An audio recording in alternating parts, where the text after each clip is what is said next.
As a finance professional in a disrupted business landscape, what does it take to be in demand? What does it take to attract great paying international roles? If you're an ICAN member, it'll just take one exam. That's all it takes to complete the globally recognized CIMA professional qualification and the internationally respected CGMA designation. As a CIMA member and a CGMA designation holder, employers will look at you as a finance professional, constantly acquiring new skills to add value to the business. That's why they'll be willing to pay premium to hire and retain you. If you have 5 years of relevant experience and are an ICAN member, you can directly sit for the final exam of the CIMA Professional Qualification, the Strategic Case Study exam. Start studying the CIMA Professional Qualification. Prepare to make an impact.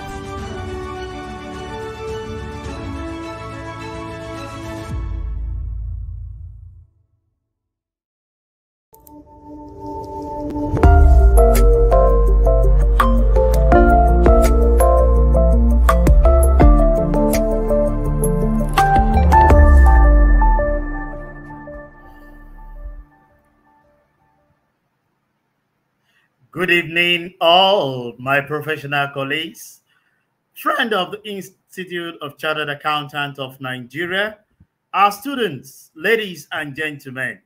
It is my great pleasure to welcome you all on this beautiful Thursday, the 17th day of the month of November, year 2022. And I want to acknowledge all our viewers who are globally connected, listening to this program every Tuesday and Thursday. I can say specifically that I have more people connecting all the way from Mumbai in India, where the World Accountant Congress of Accountants is currently going on.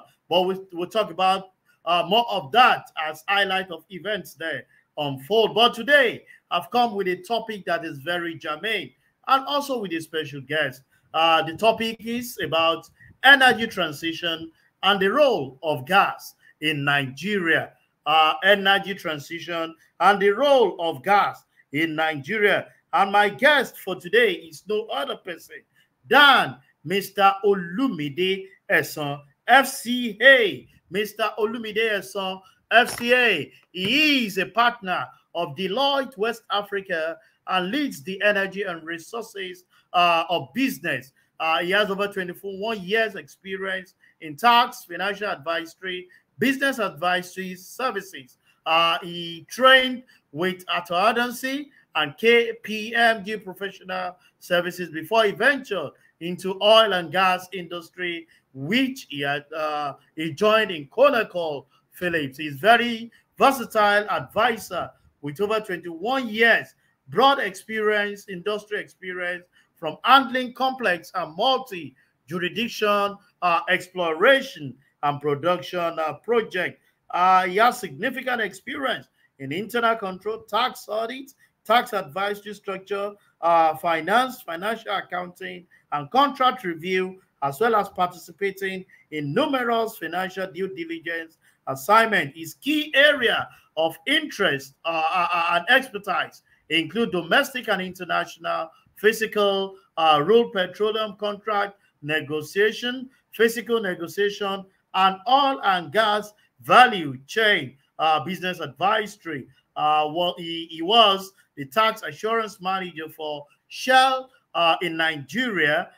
He was formerly the international tax manager for Shell in London, with responsibility for countries in sub-Saharan Africa, that is the East, West, and Southern Africa. He is a fellow of both Institute of Chartered Accountants of Nigeria, a Noble Institute, an Association of Chartered Certified Accountant, ACCA. Also a member of the Chartered Institute of Taxation of Nigeria. He is an holder of a bachelor's degree in accounting from the prestigious Obafemi Awolowo University, and MBA from Warwick Business School in United Kingdom. He is married and blessed with children. I can tell you that my guest today is someone that is versed, well equipped with oil and gas sector, and definitely we will do justice to the topic energy transition and the role of gas in Nigeria. But like I will always tell you that doing the commercials on this platform is the best thing that you can always do for yourself by promoting your goods and services. And let me quickly go on a very short commercial. When I come back, I'll be coming in with our guest as we do justice to today's topic. Please stay tuned. I'll be right back.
Welcome back, and I'm in with my guest for today, Mr.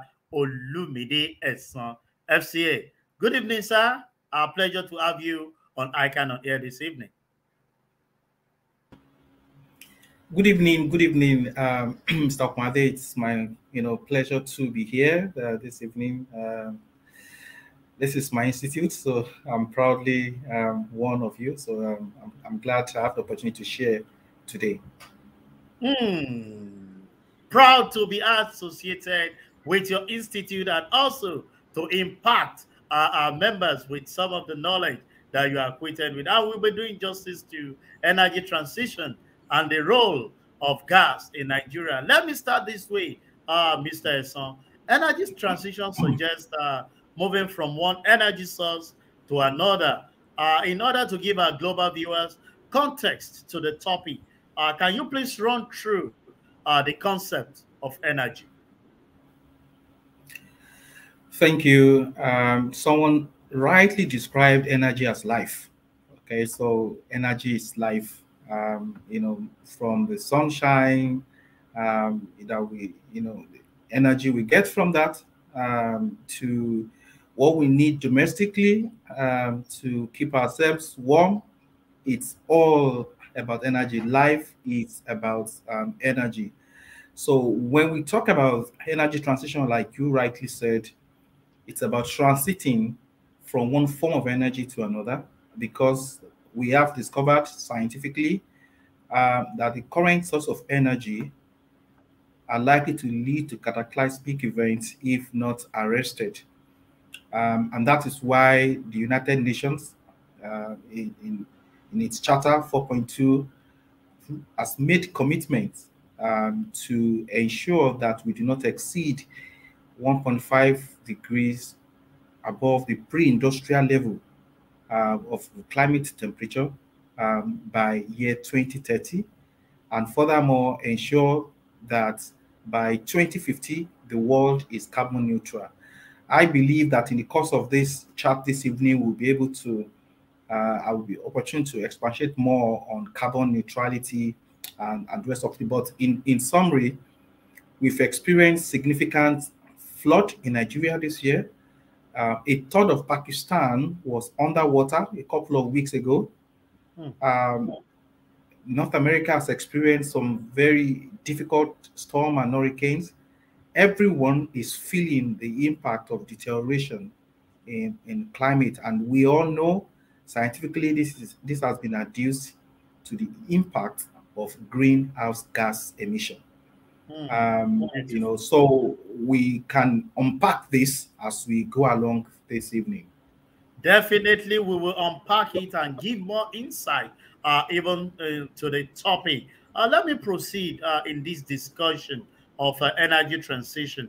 A lot needs to be understood, especially by laymen like myself and my audience that are here. So, what exactly, after defining energy, what do we call energy transition? And please run us through some of the reasons that could necessitate a transition from one energy source to another. Okay, thank you. So right now, the world sources significant form of energy from what we call the fossil fuel. And the fossil includes coals, crude oil, and to a large extent, natural gas. And it has been established that the carbon dioxide content and also the methane content of this source of energy is the main reason why the world is now in an emergency. And hence there is need to move from this source of energy into what has been classified as more sustainable forms of energy.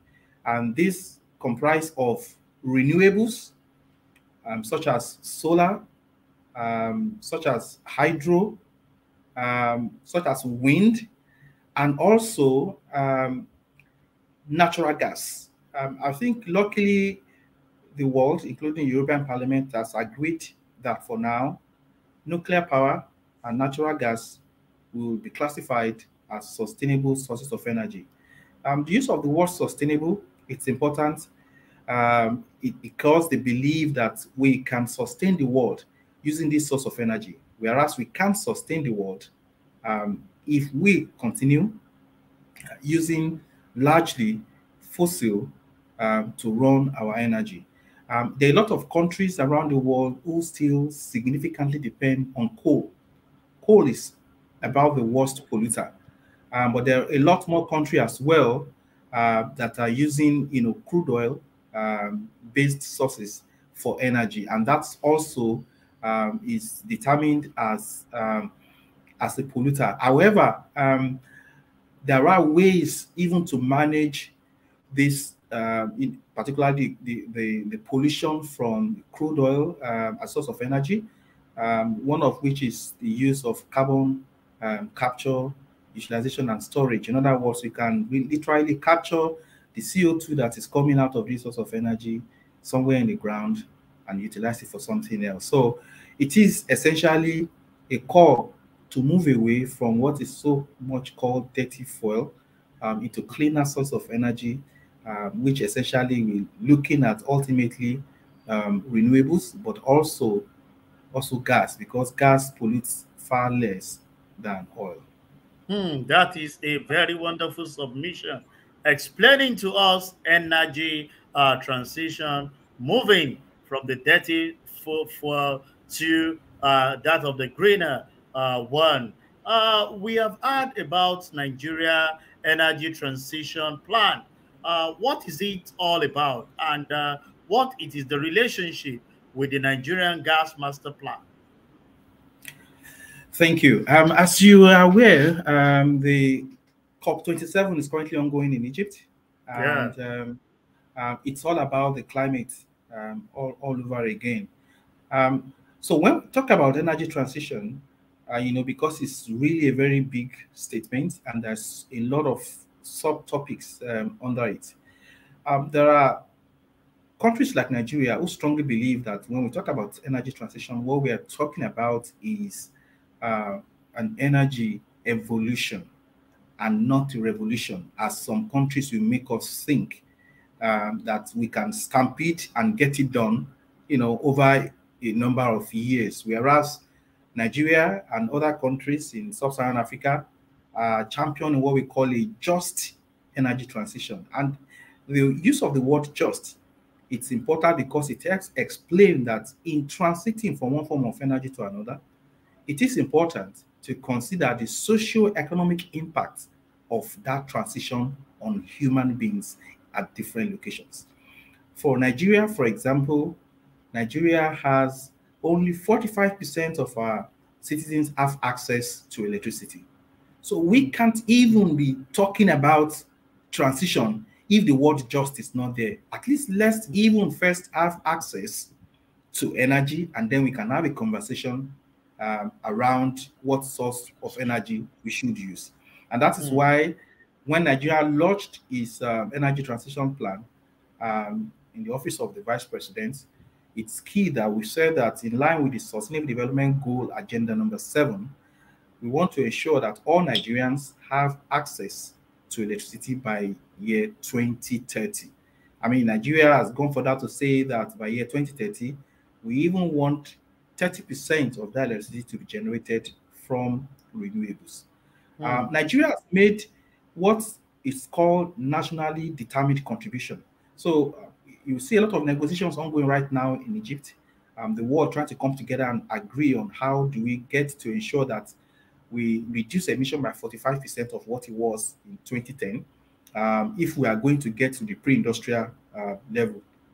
So Nigeria has made its nationally determined contribution public June this year, although the decision was made in 2021. And Nigeria is saying we're making a commitment that we will reduce our greenhouse gas emission unconditionally by 20% by year 2030. However, if we will get funding help and technological support, we can reduce it by as high as 47%. So Nigeria has said 20% unconditionally, 47% conditionally. In addition, the president has approved the plan to ensure that Nigeria is carbon neutral by year 2050.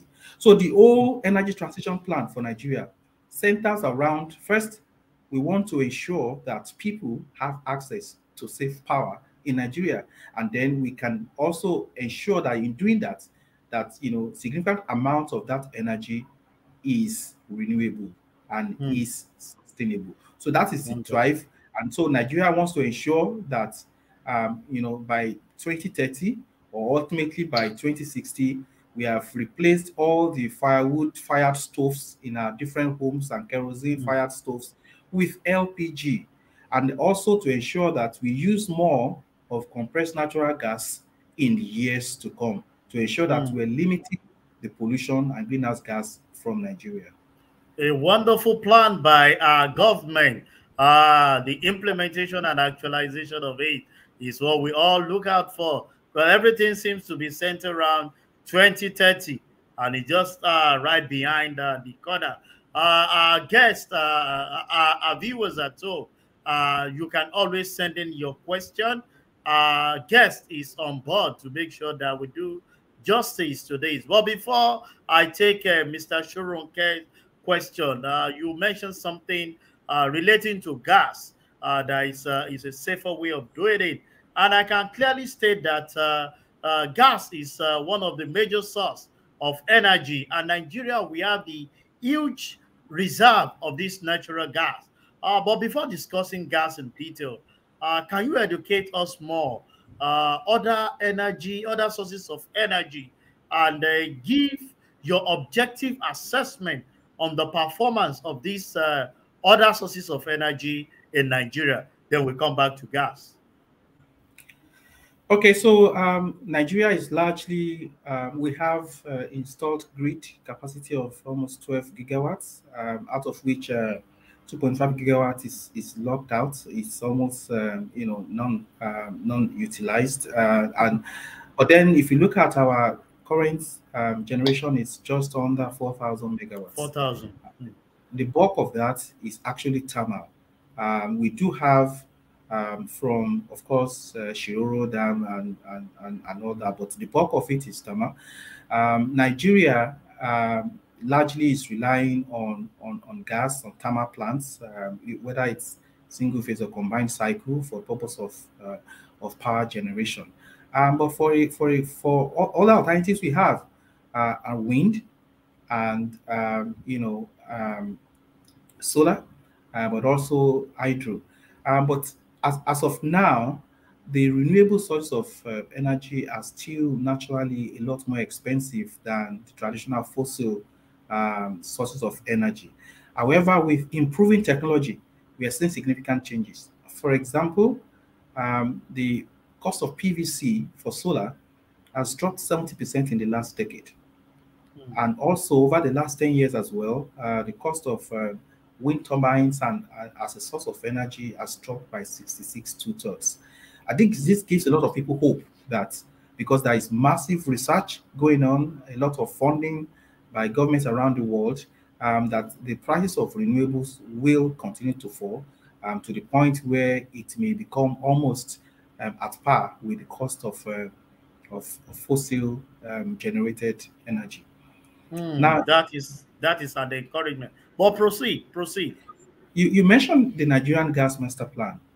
So, Nigeria last year has declared this decade the decade of gas. There have been a lot of government policies and shaking one another in respect to gas. We have the national gas policy, we have the national gas master plan. But what we are seeing is an increased focus even by the Nigerian government, recognizing the fact that Nigeria is more of a gas province than oil, basically. Nigeria has what people have described as accidental proven reserves of about 206 trillion cubic feet. And the use of the word accidental is, I might explain that. It's just the fact that when people came in, when investors came, what they were exploring for was oil. So in the process of exploring for oil, they found oil and gas. And so of our current reserve of 206 proven reserves, about 50% of it is associated gas, which comes with oil, and maybe another 50% non-associated gas. Now, we're saying that if our investors in this country, in this sector, will deliberately go out to explore for gas, there could be as much as 600 TCF of unproven gas in Nigeria, which means that with our gas resources, we can power the entire continent of Africa for decades to come. So Nigeria is truly rich in gas. And so in addition to the national gas policy, the NGMP, there are other programs that government has put in place to encourage the development of gas. One of which, for example, that Nigeria is still one of the highest when it comes to routine gas flaring as part of oil and gas exploration. But having said that, Nigeria has made significant progress in the last decade. The collaboration of the government and the oil companies to reduce the amount of flaring. But even to go a step further, government started a program that is called Natural Gas Monetization Program, which was intended for people to be able to offtake gas, which we ordinarily have been flared by the oil producers. So government is trying to encourage that program in the upstream, that instead of you flaring the gas, if you don't have need for it, let someone else who has a need for it harvest that gas and use it for something else. And at the same time, through the National Gas Expansion Program, the federal government introduced through the CBN a 250 billion investment fund for midstream, for people to be able to, invest in compressed natural gas and other, midstream and downstream utilization of gas resources. This is complemented by a host of other incentives in the tax laws. As a matter of fact, when the PIA was passed, in addition to an existing incentive for 5-year tax holiday that government has under CETA for investment in gas utilization projects, or which gas pipeline falls into, government under the PIA in section 302 has added an additional 5 years. All these are being done just to encourage investment into the gas subsector across the value chain. Government is trying to get people to bring money in and develop all sorts of ideas, including domestic LNG in Nigeria. Thank you very much for that enlightenment to our viewers on the volume and the potential of the Nigerian gas endowment. Is indeed deep, and exposing us to some of the things the government are doing in such a way to give us a cleaner environment. Let me quickly take Timothy Shoronke's question. He's asking us, how can we keep our environment clean from the emission from energy? That's a very germane question to this conversation we are having. Just as a matter of context, the in the world of greenhouse gas emission, we talk about scope 1, scope 2, scope 3, et al.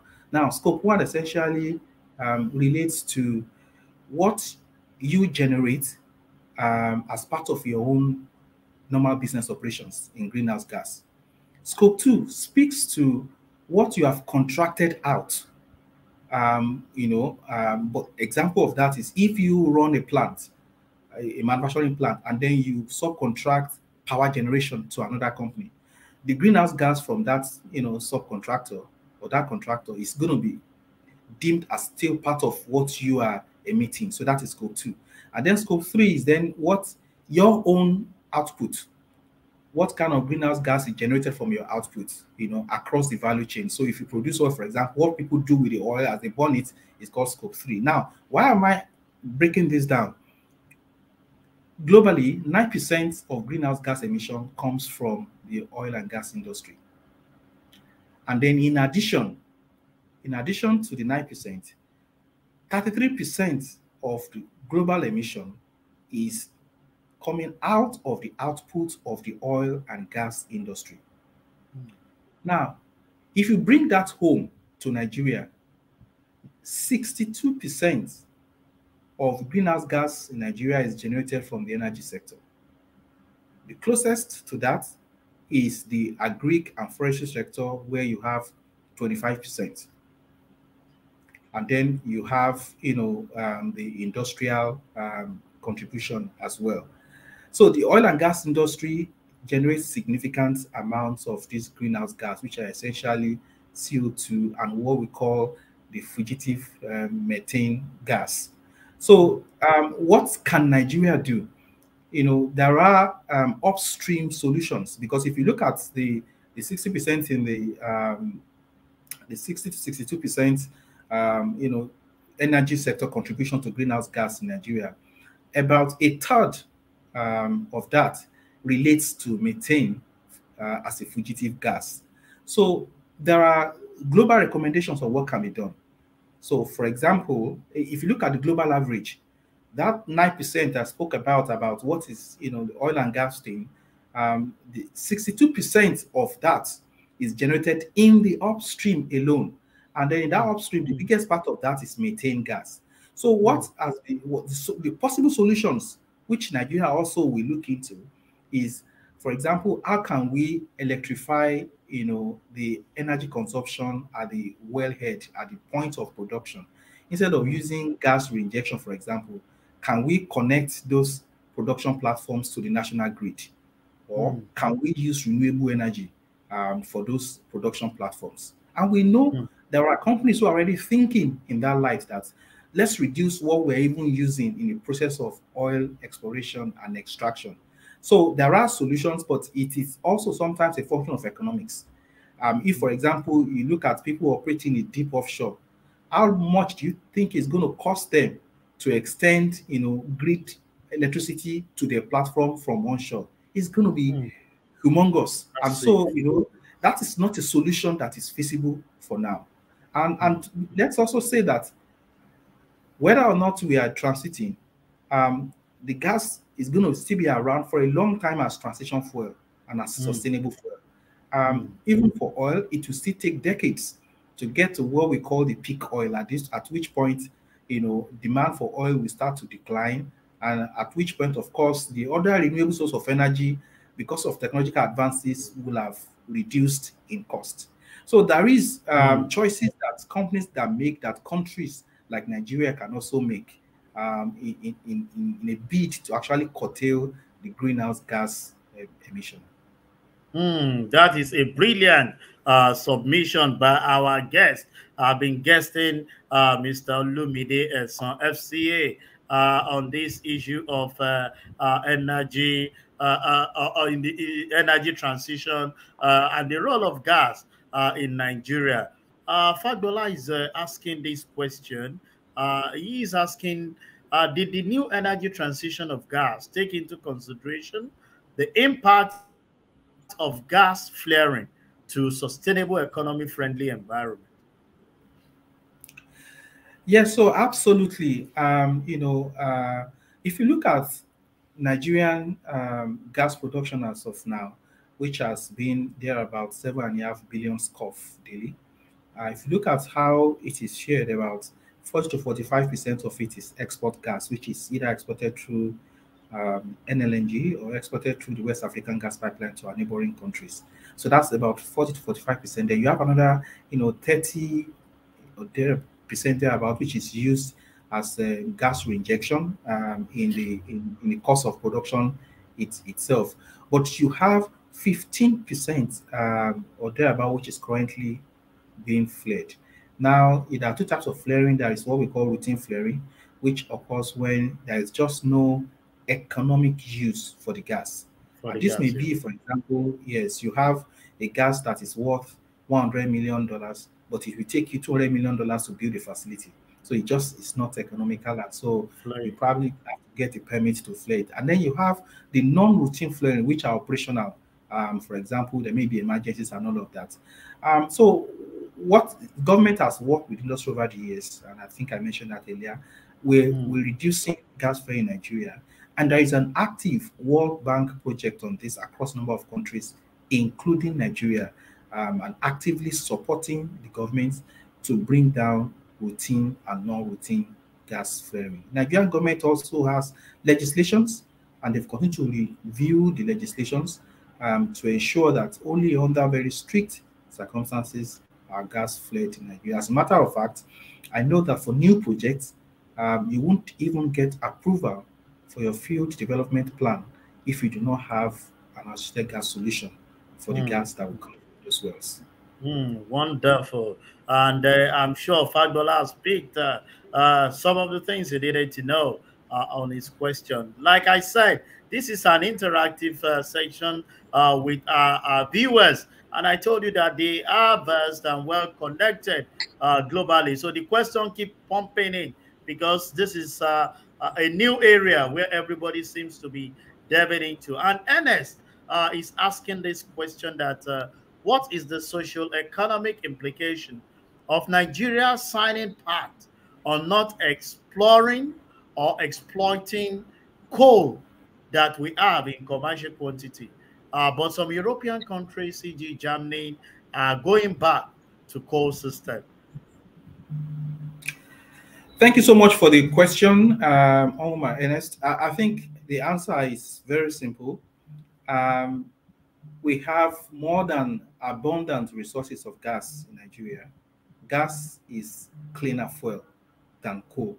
So the question is, if we have abundant resources of gas and we've made significant investment, we've identified proven reserves, not just the 203 TCF that we're talking about is not a 2P reserve, it's not a 3P reserve, it's proven. So it's not a combination of proven and probable, which means we have significant gas resources to fire our country, to fire our economy. So we do not need coal. Coal is a pollutant. Germany does not have gas. So I can understand when this old dispute between Ukraine and Russia came in and Nord Stream was disrupted. They had no choice but to fall back on coal. But we have abundant gas resources. If we didn't have enough, maybe we will consider coal as well, but we have more than enough. And, I'd often say to people that for us, energy transition is twofold. One, it enables us as a nation to monetize our huge gas resources. Now, as we speak, we've had a number of visits from European friends. I'm talking about how we can, work on the, Abuja, Kaduna Kano pipeline and connect it to Trans-Sahara, so that we can export gas to Europe via pipeline. When we do that, we will earn dollars. We in the peak of COVID, the FID was taken in 2020 in respect of LNG Train 7. That's a $10 billion project. And what that project will do is to raise capacity in LNG from 22 metric tons to 30 metric tons. That's like, 35% increase. And what is going to happen is those will translate into additional foreign exchange earnings for the country. So, West African gas pipeline is there. We're exporting to our neighboring countries. So there's just so much we can do with gas. We're a country always struggling, for example, with the price of petroleum products. But it's important to note that, do you know that compressed natural gas and auto gas, which is LPG, is even cheaper than PMS? So it's a place where we'll be looking at also in the future, say, do we, people would have option of not just having hybrid, they can have hybrid fossil car, which can run on PMS, can run on compressed natural gas as well. So we have the gas in abundance, and we are now, in fact, in a race against our our Eastern African neighbors, those in the place where it's called the East African Rift, with significant gas deposits in Mozambique, where an LNG project is currently ongoing, and another one in Tanzania, where another one is being conceived. So there is huge need for gas around the world. Nigeria has gas in abundance. That is it. Okay, let me quickly interject you there, Mr. So I'm sure the last question by Ernest is confirmed that we have more than enough as regard the gas, so there is no need going to coal system. Before I come to Mr. Babashola, I consider that question germane and very technical. Let me quickly ask you, Mr. Esson, that given the enormosity and the richness of this natural gas reserve, can you give the qualitative and quantitative contribution it will bring if effectively and efficiently introduced in the Nigeria energy mix, before I come to Mr. Babashola's question? Okay, so first, progressively in the past decade, we have been utilizing a lot more gas in Nigeria. Of the 7.5 billion cubic feet we produce a day, already about 15% or 16% is used in the domestic gas sector. So, which basically confirms that we are using the gas. We are using the gas largely for power, but also to also for what we call the gas-based industries, which are like the fertilizer and petrochemicals and all of that. So, in the mix right now, what we've seen in the graph over the years is that increasingly we're having more of gas in the mix of our energy supply in this country. Now, rural Nigeria still very much use fossil, because if you look at Nigerian greenhouse gas emission, I said 60% in the energy sector, and then you have the forestry, and then you have like 15% or thereabout that is coming from households, and this is from using kerosene stoves, using charcoal stoves, and all of that. So if you include rural Nigeria, you would see that it's still, of course, it's like 90% fossil. But if you want to then separate the fossils into different folds, as in gas away from oil and that, and then you will see that gas is probably just under 20%, because largely we only use it to fire the power plants, and also use it for the purpose of LPG for those who are using LPG. But the vast majority of Nigerians are still using kerosene. So in the mix, kerosene is very significant, and also more significant is petrol, because everywhere you go in Nigeria, people are throttling on cars around the country. So gas in the mix is still relatively small, but with huge potentials, because with people getting to know that, well, I even have options. I can use auto gas or CNG for my car instead of petrol, and it's cheaper, abundantly available in Nigeria. What we will then to see is that in the future, we probably see a lot more people wanting to use that option. Bear in mind, it only takes $600 for a conversion kit. Okay, with $700, you can convert your car from petrol into compressed natural gas. That is an eye opener. Just with $600 or $700, you are moving from the dirty energy to a greener and cleaner one. Let me pick on Mr. Oladere Babashola. He's asking that on pricing of upstream gas, do you favor the market prices, unaffordable, or first price, sub commercial? I'm sure this is a term used in the oil and gas sector, but we can all be beneficiary of it. Okay, so let's step back and unpack this question. The reality is, I think all Nigerians have come to the conclusion that subsidies is not in anybody's favor. And that's why when the PIA was passed into law, Section 205 was very clear that petroleum products will be at unregulated market prices. And that is to ensure that people can actually come and invest money and know that they will earn a decent return on their investments. Now, the problem that is plaguing the gas industry is partly because of the subsidy at the electricity consumption level. Government puts a cap, and because the producers cannot really sell at the market price to NBET, because otherwise a lot of people might not be able to afford it. It's also stifling, investment in the sector. If you look at the PIA, the second schedule, sorry, the third schedule to the PIA addressed, gas pricing for domestic consumption, and the fourth schedule to the PIA addressed gas pricing for gas-based industries. There is a genuine attempt at government to ensure that there is market pricing for gas, but at the same time, wanting to ensure that a lot of our citizens are not sinking deeper into poverty. It is a tough one for the government, but I believe personally that wherever there's an issue of subsidy, I mean, rather than use 7 trillion of our budget to pay for fuel subsidy, and maybe use another 2 trillion to subsidize power, we can do gradual phasing out of subsidy. But while we are doing that at the same time, government must find a creative way to ensure that subsidy goes to the right places. Today, the UK released the autumn budget. You still see that even though they're increasing taxes, they're bringing down the band for the upper rate tax of 45%, they still find a place to protect the vulnerable. So the government must find other ways to protect the vulnerable in our country, and let's do away with subsidy, because it's holding us all back as a nation. That is a good submission.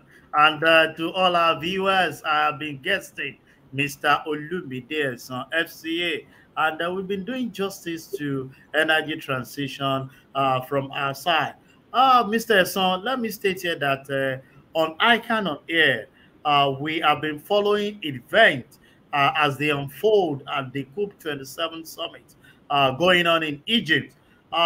Basically, the issue has been around climate change as anything to do with energy or gas being one source of such energies in question. Do you think that gas as a source of energy is a sustainable one?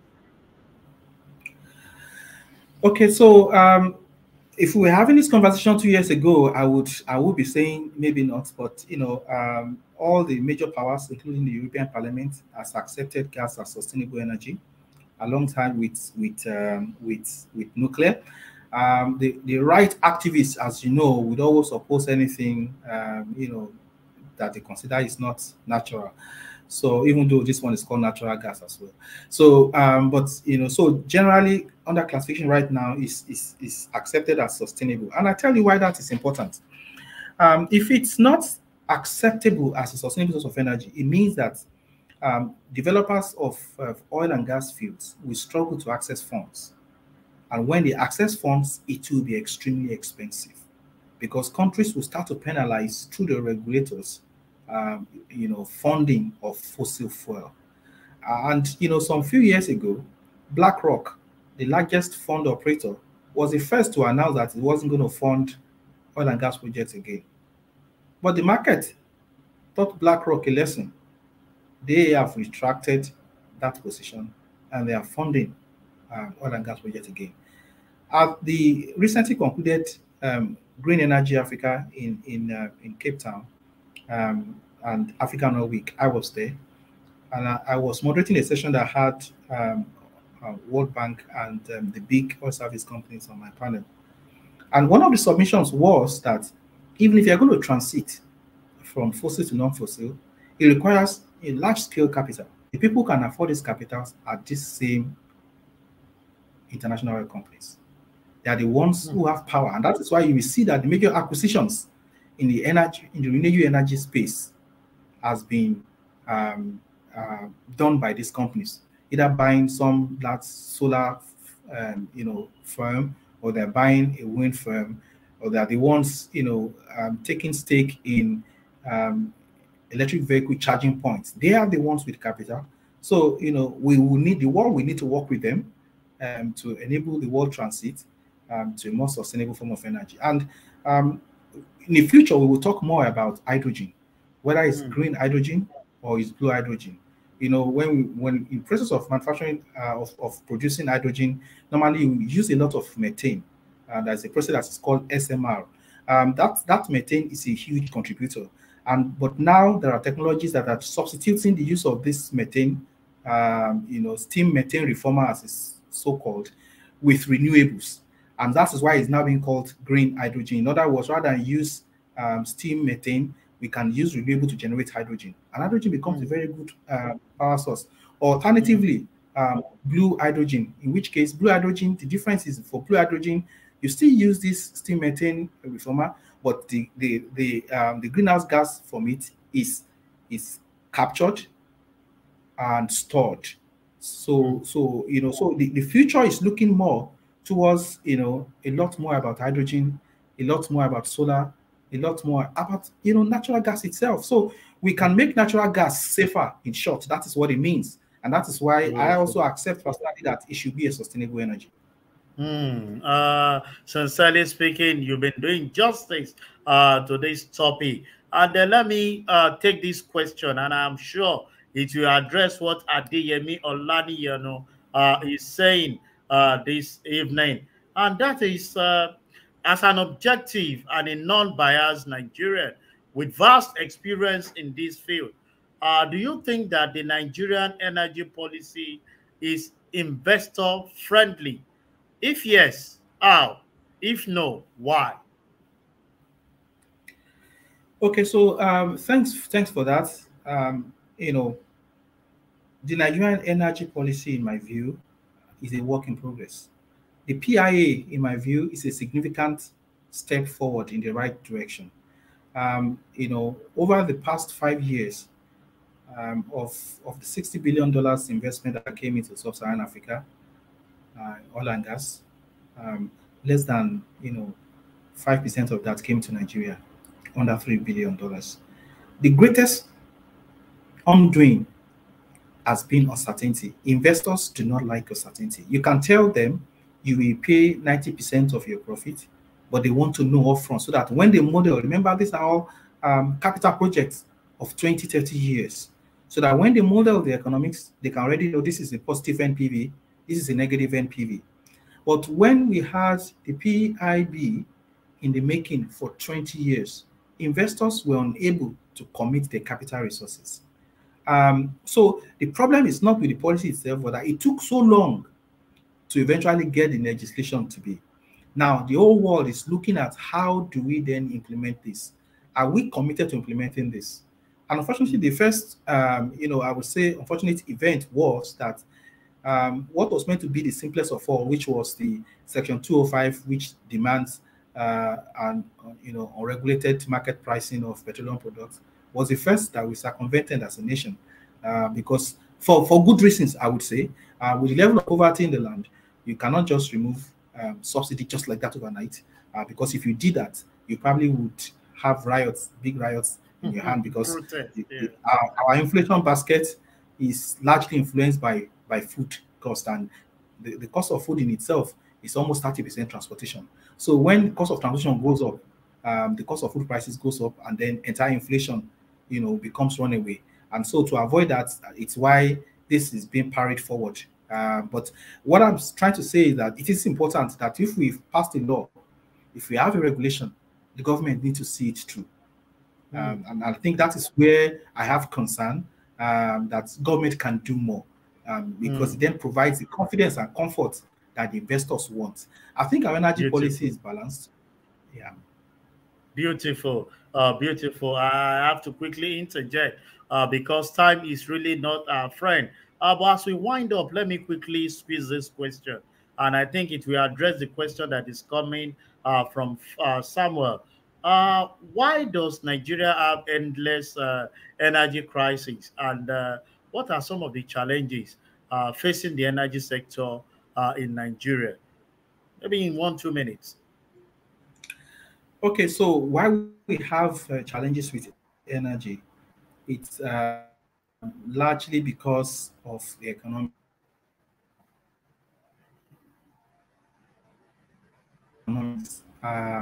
So just to give you an example, 1 megawatt power of electricity requires capacity requires $1 million.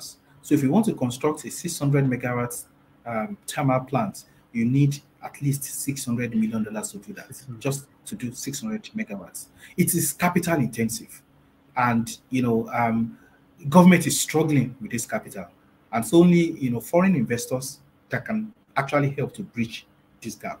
And for them to bridge this gap, they cannot bring such a huge money into an over-regulated market. So if government determines what the tariff is through the adjustment of the multi-year tariff orders on power, it's a value chain. So the discos are the ones eventually who sell the power. But if it's controlled at that point, what filters down to the GenCos, so generating companies, is limited. And this these are huge investment that only foreign international companies can actually afford to make the investment. So that is the big struggle that we have as a country. Big struggle that we have as a country, and I'm sure over time we'll definitely submit to this if we have a consistent policy. Mr. Esson, sincerely, it's been a wonderful time. But in closing, I would like to pick this question that ICAN, your institute, my institute, is always open to ideas that will positively advance the growth of our members, accounting profession, and Nigerian business economy. What, in your general advice and suggestion to our members and everybody on how effectively we can participate or contribute to this Nigeria energy transition discourse and the role of gas in Nigeria? Just a minute to discuss this. Yeah, so let me start by saying that Nigerian government went to COP27 with the very minimum objective of attracting $10 billion for a start. These monies will be donor funded, some will be, commercial, multilaterals, and all of that. Whoever is going to be making investment one way or another will require business plans. Okay. No serious lender would fund a project for a company without having seen the company's audited financial statements. Yeah, the FRS will want to take its bite. You need tax advisors. So either way, you need members of our noble institute. Also, as part of energy transition, a very significant element of it is ESG reporting, environmental, social, and governance reporting. The different aspects of government are picking this up increasingly, And in no distant future, this will become mandatory for most reporting.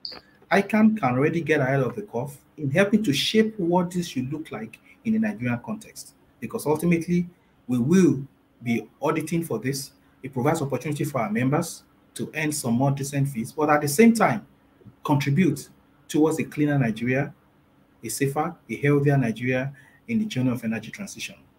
That is a brilliant way to bring our conversation to a close. And one thing I can assure you that our institute is indeed forward-looking. Even on this platform on ICAN on Air, we've discussed extensively from different perspectives, sustainability reporting from the regulator side, the practice side, so the ESG, I'm sure majority of the people who are ardent listener to ICAN on Air is benefiting on this, and a brilliant advice for our members to strategically position themselves, even for the greater opportunity that we have in this transition period. Sincerely speaking, I want to appreciate our guest for today, Mr. Olumide Esan, who has done justice to our topic on energy transition and the role of gas in Nigeria. Mr. Esan, thank you very much for sharing your evening with us on ICAN on Air. And I want to believe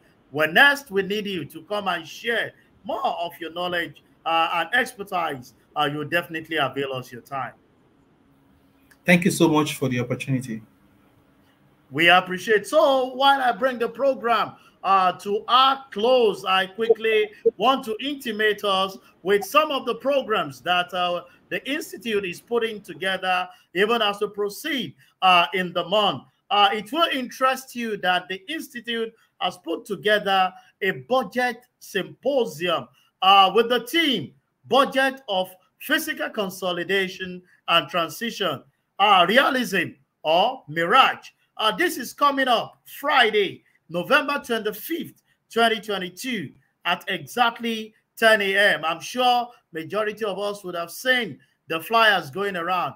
Click on it and register for the program. Our host for the day is our 58th president, Malam Tijani Musa Isa FCA. The chairman of occasion is our revered past president, Doyin Owolabi FCA. And our keynote speaker for the budget symposium is our erudite scholar, Mr. Taiwo Oyedele, the partner and African tax legal services, is the leader in PwC. And we've also have several panelists who will be doing justice during the budget symposium. I will advise you to look out for the link on your district society, on social media and the platform of the Institute.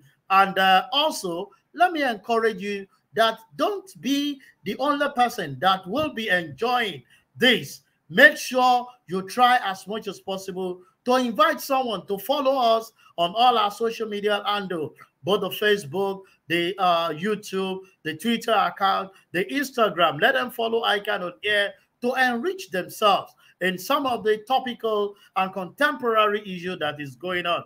And on a final note, let us congratulate our new IFAC president in person of Mrs. Asma Rosmoke of the Morocco.